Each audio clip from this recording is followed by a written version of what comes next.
Hello and welcome. You're watching an Educator talk show. I've got Dr. Chathura Warnasuriya with me, who's the head of law at the faculty of Appit. Dr. Chathura holds a Ph.D. in law from Brunel University of London. He's also an experienced person when it comes to business and law, also commercial negotiations in countries across the Europe. I've got Dr. Chathura on the show today. Welcome, Dr. Chathura. Is there something else that I'm missing out of your, I've got like a glorious introduction of yours, which says that you're an expert in law, commercial, and also since you're working with Sri Lanka and also you worked across the globe. Yes, in addition to that, I must say that I'm a lawyer. Right? This is my 20th year as a lawyer, and so very recently we had a party to celebrate our 20th year as a batch. And in addition to that, I'm a visiting lecturer at Colorado Defense University and also Columbia University. And so sometimes I go to court, and especially whenever I have a case to attend and also defend sometimes in case. But my main focus is in academia, so I'm a full-time lecturer as well. So what do you enjoy most? Do you enjoy the court or do you enjoy the books? Okay, it's a tricky part because I was away from Sri Lanka for some times, and because of that I missed the most part of my legal career as a lawyer. So when I came back to Sri Lanka, it was very difficult for me to establish myself as a lawyer. So then I don't know, somehow I found a way to settle in Sri Lanka with academia. So I enjoy the both, but now because I'm a full-time academic, I feel that I enjoy that a lot. So I can't say, I don't know, I don't have proper word, but I like the both. Fantastic. Yes. So I'd first like to know a little bit about you because I'm pretty sure people are here to get inspired. We'll start with who is in your family. Okay, my family is a very little family, my wife and my daughter. Okay. What kind of an impact does it give from your family, like, in your upbringing, as in your parents, your siblings? What kind of a lifestyle that you had as a kid yourself? Okay, well, my father died when I was 4 years old. So my mother was a teacher, and it was a bit difficult for her to raise us, that I had another 3 siblings also. And but my elder brothers, they were role models for me. And so they always looked after me, and my Lokuaya is the one that he was like my father. At that time he controlled me and he showed me that what I have to do and how I should behave. And the second ayah, that he was into studies a lot, and so he's the one who inspired me to be educated. So I had a great influence from those, and including my mother. My mother was a very liberal person, I should say, and she was quite relaxed person, and so because of that we had a very good time, right? Apart from JVP insurgency, so we had that 1988 and 1999, and that time we had a difficult time. Apart from that, my upbringing was in Mathura, so we had a great time. Right. What kind of support do you have from your wife and your child? Okay, let's start with wife. Okay, she's a very kind woman, and she doesn't trouble me a lot. So that's the support that the fact that I appreciate about her a lot, because she understands me very well, and so she's not. She doesn't try to dictate me, saying that you should do this, you shouldn't do this. So she lets me to do what I want, and so in that sense I can say that she's quite understandable, and so I like that. And my daughter, she's just 4 years old, so, and that's the most wonderful feeling that I can have, in my life, whenever I see her, what she does, and also, and so she's the most precious things in my life. Fantastic. So let's talk a little bit about your school. And if you would like to bring up any, past teachers or the support or anybody from the school you would want to bring up, anybody that is in your mind. Yes, first of all, I went to St. Thomas's Mathara, and in my school, we very rarely spoke in English. Right? So even for me, when I came to Colombo, it was a bit difficult.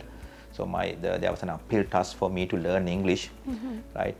But I was a very good student at my school, and especially when it comes to Sinhala debating and comparing and other events. And so there were so many teachers and even senior students who helped me. Especially I need to mention our principal at that time, Mr. Sisira Guruge, and also there were two other sirs, there were teachers, Mr. Sarathmana Singha and also Mr. Gamini Edirivira, and one also Virasiri Algevatta. So, and they helped me. So because of them I'm here at this place. And also because you asked me about my teachers, I need to mention about my senior also, Mr. Tisat Vijayagunawardana, President Counsel. And when I came to Colombo, it was very difficult for me to find a senior lawyer. And and he helped me a lot, and he looked after me like a father. And the place where I'm in at the moment, and I owe him a lot, and because of him I'm here. Fantastic. Since you told us a little bit about your childhood, if you want, you can elaborate it a little bit more so we can hear your backstory. Yeah. And also with that, I'd like to know who you wanted to be initially as a child, and we want to see whether it connects with your childhood dreams, and or did you change it down the line? Okay. I was a bit quiet child, that I never troubled my mother or my family, and even at school also I had never had any troubles. So at that point my dream was to become a STF police officer. Okay, I love that their uniform, and also they are big built people. So that was my dream. So I really wanted to be a sub-inspector of STF. And unfortunately at that time we had a war, and that, so I thought I understood my family would never allow me to go on that path. And luckily my brother went to law faculty, and so then that inspired me also, and he's the one who said that I should also do law entrance exam and go to law college. And so anyway, so what the STF or police do is that they are also helping for law enforcement, right? In that aspect, being a lawyer also, I also can contribute to the society to maintain order, and also to maintain the law, and also to protect people's right. So I have no regret. I think. So the stone didn't really fall too far. It's just around in the same boundary. Yes, I can say so. Yes. Okay. As an individual, what kind of a development, or as an individual with the lifestyle that you had, or the life story that you have, what kind of an impact has it brought to you today to be the person that you are? Okay. My childhood was okay, and that I had my school time, and with my family I had a great time. But then once I became a lawyer, so I decided to go to UK to do my masters, and that was in 2002. And then initially it was okay, I went there, and then I had money from Sri Lanka, and then I went to the uni and I enjoyed my life there. But then I started working, and again after that I started my Ph.D. So while I was doing my Ph.D, I was a full-time student plus part-time worker. So that was a very difficult time, finance-wise and also emotional-wise, because I was alone there. So that was a very difficult time. And but that made me tough as well. So it helped me understand how I should be in my life, and also I watched that movie, The Pursuit of Happiness, that inspired me as well. So so I learned a lot, that, and also when you are in a foreign country, and sometimes people don't treat you well, and but still, and So those things made me strong, and also to understand the world, and also to be someone who can do things independently, and also to make sure that you won't get into trouble. Yeah. What is your role at Appit, if we have to talk a little bit about that? I'm the head of Appit Law School, and I'm looking after every matter related to law school, especially academic matters and administration. And under me, I have around 30 staff, including academic and also non-academic staff. And we have around 600 students. And so I maintain, I manage my faculty day-to-day activities, plus that we do plannings, and also planning, and so also so many other activities. So my role is to oversee everything, because we have very good system, and I oversee everything. In addition to that, I teach. So I enjoy teaching, and it's one of the most rewarding things that you can do in your life. So when a kid comes and tells me, sir, I passed this exam, or I'm going abroad to do a master, that gives you an enormous happiness, right? So those are the things that I have to do normally in my under my work capacity. Fantastic. With your experience, what kind of an advice would you give children and parents about education or higher education? Okay. This is what I always tell my students: have big dreams in your life. It can be about education, it can be about your future. Okay, I always tell them, don't be afraid of losing out those dreams, because whenever you get lost while you are pursuing your dreams, you always find a better dream. That's what happened to me as well. So I always tried many things that didn't work, and then I always found another dream, right? So so don't give up, and fight hard, be educated, and because no one can take your education back. Okay, they can take your money, or they can even do something horrible to you, but still, if you are educated, that thing cannot be taken away from you. You're a fantastic example, to the children today. You've been out, you've been here, and it shows that if you're educated, you can basically nail anywhere, be it outside the boundary or inside the boundary. With that, we've come to the end of our first segment, which is to talk about you. And in the second segment, we'll be speaking about the future and the present, a little bit about Dr. Chathura's present. So we'll be back soon.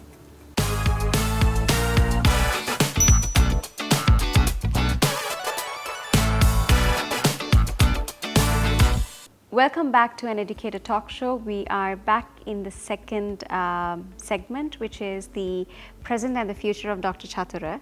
So we would like to know a little bit more about how can maybe somebody else become like Dr. Chathura, if I may put it in a nutshell. So maybe we can start with, what is LLB and LLM? If you can explain to me elaborately, to say maybe perhaps to a student who is watching this right now. Okay, LLB is the undergraduate degree. That is LLB, that in Latin is legum bachelorus. And so that's an undergraduate degree which is 3 years. At Appit we offer that one from Staffordshire University, and it's a three-year program. LLM is the master level degree, level 7 in the UK standard, and so that's a 1-year program. And so after that, if you want to become an academic, or if you want to go in and become someone who's if you want to have more qualifications, you can go for MPhil, also Master of Philosophy, and also then after that you can go for a Ph.D. as well. Let's say we have a student who is right after O levels and they would want to start studying law. Do you think they have any any options in that pursuit for them to take it forward? Yes, if they want to become a LLB holder, there's no any impediment for them to become an LLB holder. So if you're coming with O-level qualifications, we have our foundation program. You can do the foundation program, and then after the foundation program, you can straight away join our LLB program. But if you want to become a lawyer in Sri Lanka, A-level is a must. So you need to have double C, 1S for A-levels to become a lawyer. Why I'm saying this one? Because after LLB, you will have to go, that LLB is an academic qualification, but you need to have professional qualifications to become a lawyer in Sri Lanka. For that, you'll have to go to Sri Lanka Law College. For you to go to Law College, from there, they have a requirement that you need to have A-levels, that double C and 1S for A-levels. And so if you want to learn law and if you want to have LLB degree, and then of course after O-levels you can join. And also there are some other options also. You don't have to be a lawyer in Sri Lanka. You can go to UK or any other country to become a solicitor or barrister. In that case, that you don't need to have A-levels, right? So, but you will have to do professional courses in those countries also. And so if somebody wants to become a lawyer in a different country, then after O-levels you can have LLB and then go for that programs, in those countries. And so if, like, let's say that a student who is in their A-levels and they would like to start their LLB, is it possible for them to start? And also if there is an area that she or he wants to pick, is it something that they would have to particularly think about? For a beginner, that means for the first year student, I don't think that you have to, you don't think far beyond about what they are learning at that point, because anyway in any LLB program we have fundamental legal knowledge subjects or modules. So you have to learn them, for example, criminal law, administrative law, contract law, and property law, right, and European Union law. So those are fundamental things that they'll have to learn. And so after that, so once you have your LLB, then you can have your specialization.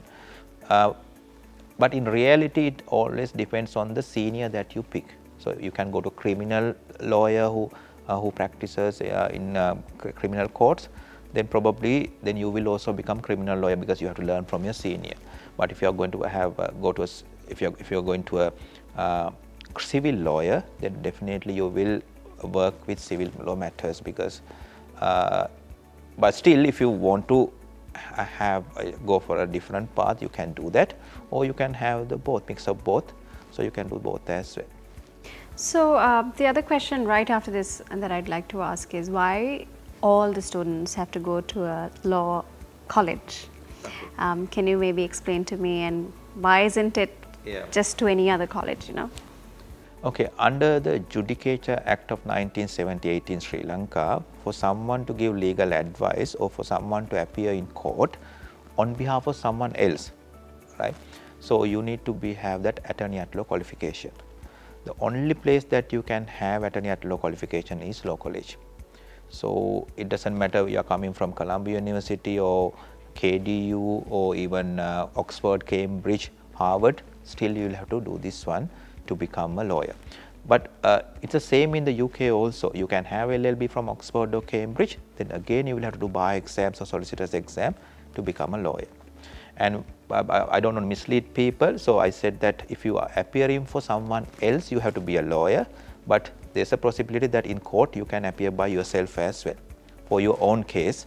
But if someone else, you're appearing for someone else, then you have to be a lawyer in Sri Lanka. Right. So after completing LLB, what are the next steps? And then if he or she has a career path that they have in mind, what advice would you give? The conventional method is that you go to law college and take, after completing law college exam, you will become a lawyer in the Supreme Court of Sri Lanka. So then you can practice as a lawyer. So if you are going to practice as a lawyer, you can be a criminal lawyer, you can be a civil lawyer, or human rights lawyer, or even we have other branches. You can be an instructing attorney who does documentation things, or you can be a counsel who go and argue inside in the court. And we have Attorney General's department you can join. It's a very competitive place to join, but still you have that opportunity. After 5 years into your practice, you can become a judge as well. So after taking some exam, you can become magistrate, and then you can go up the ladder. And we have bribery commissions. So there are so many government entities that you can become a legal officer. In addition to that, we have corporate sector, private sector, and in that private sector also you can be a lawyer and represent the company, and also you can be a human rights lawyer. We have NGOs and INGOs, right? So they always look for lawyers, and you can be someone who's always representing innocent people to defend their rights, and that's the conventional type of things. Apart from that, someone can become a lecturer like me as well. So after LLB, you have an LLM, and then you have that passion to teach, and then with a Ph.D. also you can be a lecturer. Foreign service also a very good area to explore. So after your LLB, you can do foreign service exams and be a diplomat or a second officer. And also we have international organizations such as UNICEF, United Nations, International Chamber of Commerce. You can explore those avenues also. The most important thing is that these days everyone is looking for migration opportunities. So when you have LLB degrees in some countries under point-based migration system, they get points for LLB holders. And also for a lawyer especially. So if you are a qualified lawyer in your own country, so when you apply for PR, and so you get points. So that's also a good opportunity for you to explore. So if you are thinking high, you can be a judge in an International Criminal Court of Justice or even United Nations organizations. And so avenues are, that you have so many avenues. And even you can be a law enforcement officer. You can, because when you have LLB and when you are a lawyer, you can join police and other law enforcement authorities, right? So to have promotions and things. So there are so many opportunities, okay, and for someone to explore once you have your LLB degree. So let's say there's a general person that wants to, do the law exam. Is it possible for them to do, and how do they educate themselves of that subject? You mean general person means that? Yes, a general person also who would want to do the law exam. Okay, who want to become a lawyer? Yes, okay. After they educate themselves on the general law and public law, how can they take the path probably as a career? Okay, very good question. So at Appit, we have our part-time LLB program also. In that program, we always get mature students who are housewife or who have working during weekdays, and law enforcement officers. And so they are coming from different backgrounds, and also they have other commitments as well. So our part-time program has been made to make sure that we accommodate their needs also, because we have classes only on Saturday, and they have to learn less subjects per semester. But at the end of the program, you'll have to study everything. But that beginning you have less subject, and also we give tremendous support to make sure that they are getting necessary things to complete the program. And there's no age limit if somebody wants to learn law and become a lawyer, or even to be someone else with an LLB degree. So avenues are available, and first thing what they should do is they should come and start their program. After picking program, then they can have they can develop their appetite for one particular area of law, and then they can pursue that area. Right. So personal injury lawyer, intellectual property lawyer, employment lawyer, corporate lawyer, immigration lawyer, criminal lawyer, all these are like big words. How can one finish maybe after studying, or how can they, do you think you had brought up a point where you said that they can defend themselves, or in a case, That's question number one. Question number two is, how do they have that particular title? How do they achieve that, that particular title as a personal injury lawyer or an employment lawyer or whatever?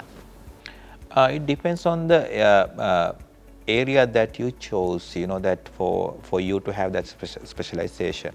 For example, I have been known as a commercial lawyer because my expertise in the commercial law area, especially with international commercial finance. It all depends on the lawyer that you are going to work with, because so once you complete your LLB, then you should look for a senior person to work with. It's a requirement.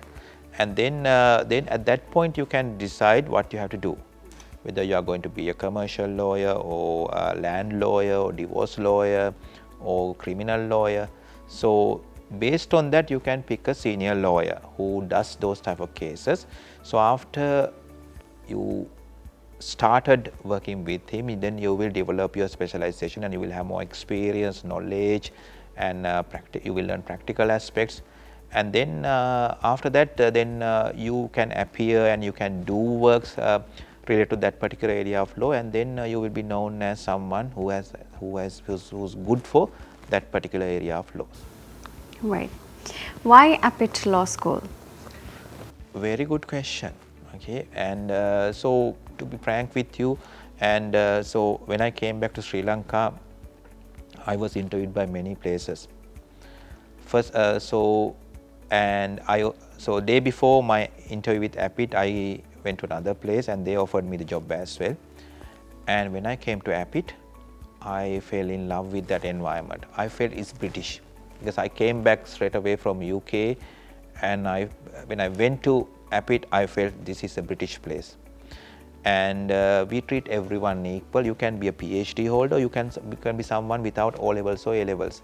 Still we are equal. We party together and we go on trips together and we take lunch together, and I love that culture. That's the British culture that we have. And the second thing is our lecturers are very qualified people and dedicated people. And for last 20 years, that culture of Appit is we are well known for customer service. We will look after our kids very well. And so even in midnight, we will reply to emails and we call them personally. Yesterday also one student had an issue and I went and checked her in the hospital, right? And so we treat our kids as our own kids, and we take things very serious, as we strictly follow guidelines and rules and regulations, and we never allow someone to misuse them. And so that has helped us to maintain the quality. Because of the quality, I think Appit has become the #1 law school in country, and a place where everyone wants to be now, and not only students. Even when I meet senior lawyers and academics, they also want to come and work at Appit. So it's a very good feeling to have as well. And they always say, "Do you have any vacancies?" Right? So it's a very good. I must say that the most important thing is the standard that we maintain, and the second thing is Britishness. It's British, not traditional ways. We always have that culture. And second thing is customer service. We will look after our kids. So those are the reasons that you should come. And also the ranking of the university. Staffordshire is a well-established university in the UK, over 105 years of history. And also they are well known for law. And so therefore you get a complete package from Appit Law School when you want to study, even if you want to work there. So what are the migration opportunities that a lawyer has, and also if someone wants to migrate and take this particular path, what are the areas that he or she has to know to maybe perhaps, pack up and just leave? Because that's something that everybody's talking about right now. Yeah, these days, yes, that's true. First, now once you completed your LLB, what you can do is then you can go for a master. So this is what I did also once I completed my attorneys, and I went to UK to do my masters. So that's one way of migrating for higher education, and that's the most popular way as well. Majority of them are doing that. So somehow once you go there, then you find a way to establish in that particular country also. In addition to that, we have international organizations where you can apply for, like UNICEF, International Chamber of Commerce, and United Nations, or some other bodies. Very recently, two of our students went to Paris to International Chamber of Commerce. Now they are working there, and they won a scholarship. And so there are so many opportunities for you to migrate to another country. And in addition to that, if you want to live in a different country, foreign service also a very good opportunity, because majority of them who are in the foreign service with qualifications, of course, and they are lawyers. So those are the opportunities for our students to go abroad. And if you want to settle law, if you have further education, so those opportunities are also available. Other than a degree, what kind of special training or knowledge is needed? Very good point. Yes. Law is all about talking. Okay, I always tell my students, right, you can be a first-class degree you can have first-class degree, right? Still, if you cannot express them right, then nobody will recognize you. It's all about talking. And other thing is that my students who are studying at law school, they are either in late teen or early 20s. Okay. I always tell them that you will have good 50-60 years to live with law, right? So therefore, you have to read that. For you to be a qualified person, you have to read a lot. Law is so reading is a very important tool that you'll have to have when it comes to law. Second thing is public speaking. So you have to speak. You have to be talkative. Yes, talkative, and also you should know what you should tell and what you shouldn't, because if you go to court, you can't tell everything that you want to say, and you have to be very careful. And also, if you don't talk well in court, your client will never come to you. He will definitely say, "Oh, this lawyer is not talking," right? So therefore, communication skills is a very important thing. It's not only for lawyers; it's for other people as well. Because my wife is a corporate lawyer and she doesn't go to court, but every day she makes presentations and she meets clients, right? So she has to talk every day as well. So therefore, develop that soft skills like interaction skills, and also public speaking, and also have good knowledge. Read and have that knowledge, because when you talk, you have to show that you know things, right? If you don't show that, people will not believe you. So that's the most important tool that you need to have. What would be your advice to a student who is in the path of becoming a lawyer? First, you need to understand, I don't know whether it was your choice or your parents' choice, somehow you have decided to become a lawyer. Being a lawyer is a tough thing. You have to work hard, because law is updating every day. So when the law is updating, you will also have to update it. So for that, you'll have to read a lot, you have to do research a lot, you have to talk to other people, communicate with other lawyers, and follow YouTube videos or other videos and be updated. And for that, you need to have the education. So it's a difficult thing sometimes to balance everything in your life, but still you have to have more time to upgrade yourself. If you don't upgrade, you will not become a good lawyer. So my advice is read, learn, and always be prepared to be upgraded. Thank you so much, Dr. Chathura. We are at the end of our second segment, which was about the present and the future. The next one is going to be quite interesting, because we will have lucky 7 questions that we would throw at Dr. Chathura and he would answer them for us.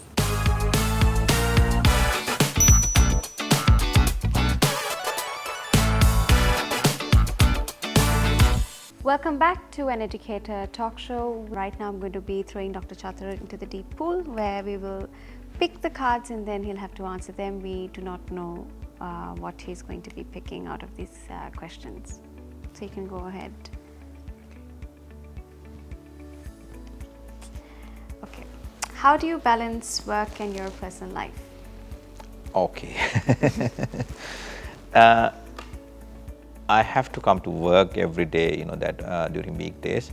But after that, when I go home, I always spend my time with my daughter and my wife, and we go out quite often. And my wife, she likes to go on trips and things. and so I will always look after them, and so I make sure that I'm with them as well. So work is quite tough, but at the same time I drop my daughter to school, and whenever they have my daughter has any events like concerts and things, I always go, and I always check what she wants also. I really want her to have everything.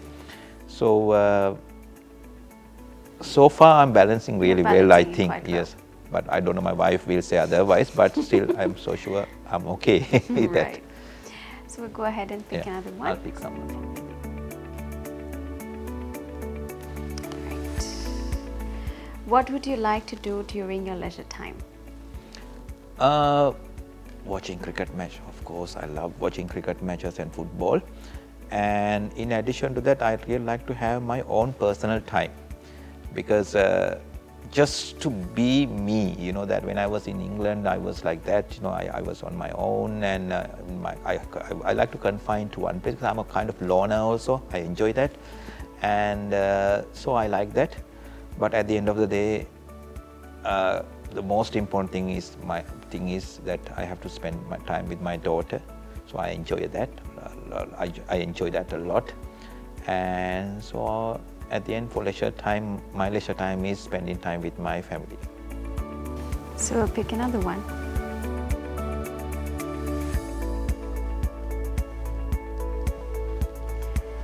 What 3 movies should all people watch?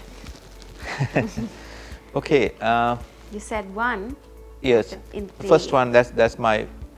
I love that movie, that The Pursuit of Happiness, where Will Smith and his son features, and so that inspired me. And because I had tough time when I was in the UK, I had financial difficulties and also some relationship issues also at that time. I didn't know my wife, right? And so that helped me to overcome those difficulties. And the second one, I would say Invictus. That's about the South African rugby team who won the World Cup in 1992. Matt Damon and Morgan Freeman starring. I love that movie because it shows us a lesson. And South Africa had in 1990, early 90s, they had an opportunity to do whatever they want, because they had their first black prime minister, and people were angry with minority white, but Mandela was very wise, and so he knew what needs to be done. That movie shows that how he handled everything and how he balanced things, and he made sure white people's rights are also protected while looking after their own people. So that story shows a great deal of sense that we have to have when you live in a society. So I love that. And the third one is a different one, that is Superbad.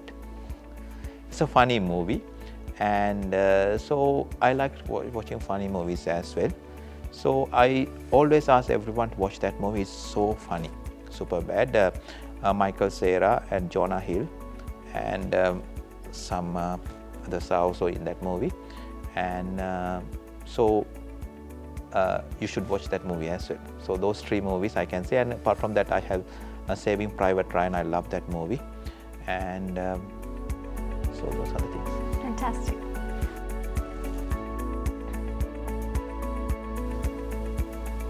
This is your 4th question. What's the one thing on your bucket list you would like to finish next?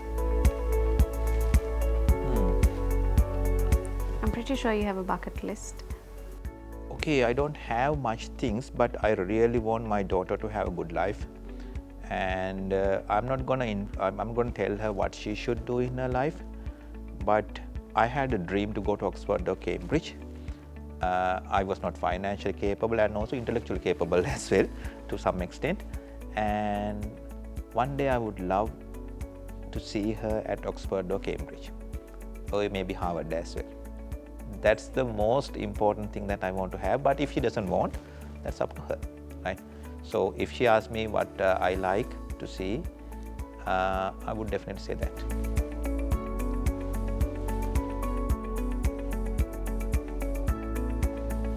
Who is your biggest inspiration? My elder brothers probably, and so they guided me and they looked after me, because when I lost my father, it was a difficult time for my mother as well, but they made sure that I'm in the right track. And in addition to that, my senior, Mr. Gunawardana, President Counsel, and he's like a father to me, and he looked after me very well, and he's the one who's behind me to make sure that I would be a successful person in the future, especially in the legal field. So I have utmost respect to those people, and also people like Nelson Mandela. I like the way that he handled things, and also Martin Luther King. I always love what he did, right? And there are many people like that, especially my brothers and also my senior, Mr. Gunawardana. One last one. Oh, do you support your wife with the household work?